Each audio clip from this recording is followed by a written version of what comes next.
The Mandela Effect. Spoilers ahead. Watch out and take care. It started like any other day. I'm a game maker, and that day, my wife Claire, our daughter Sam, and I were finally on vacation at the beach.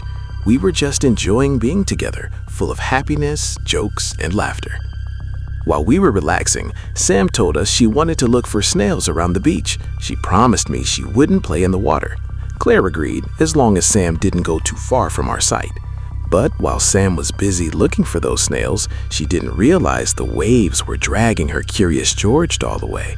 She tried to grab it, but the waves, they dragged her along too.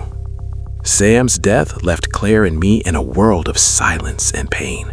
Claire tried her best to move on, but I loved my daughter too much. I couldn't just let her go.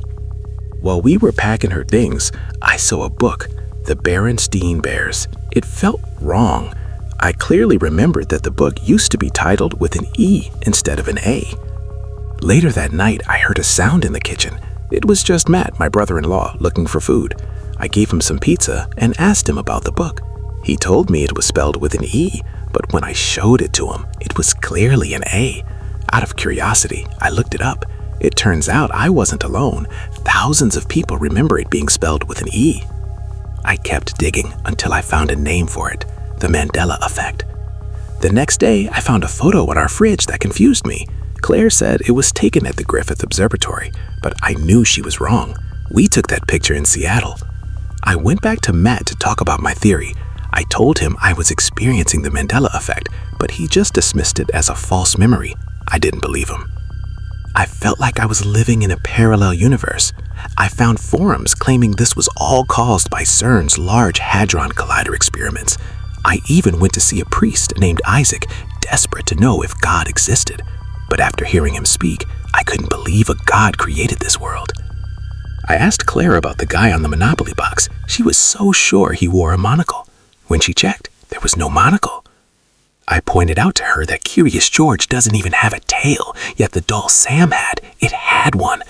I tried to explain that this was all connected, that Sam's death was just a version of events from another universe that had shifted into ours.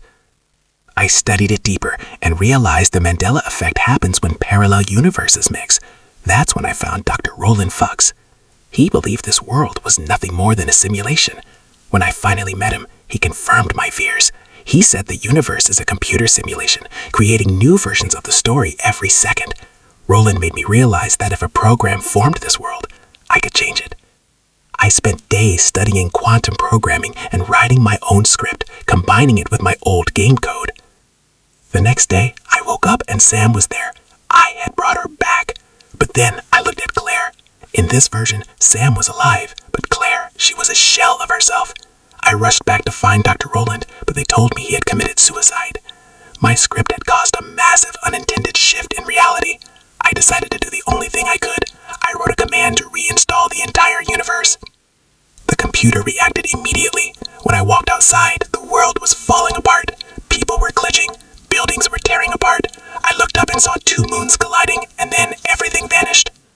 A moment later, my script finished its work. The world began to reform without the glitches. The scene shifted back to that beach. When Sam went to look for snails, I told her to leave the Curious George doll behind. The tail was gone. I sat there, keeping my eyes fixed on my daughter, finally at peace. Subscribe for more stories like this, turn on notifications, and leave a like to help the channel out. Thank you for watching.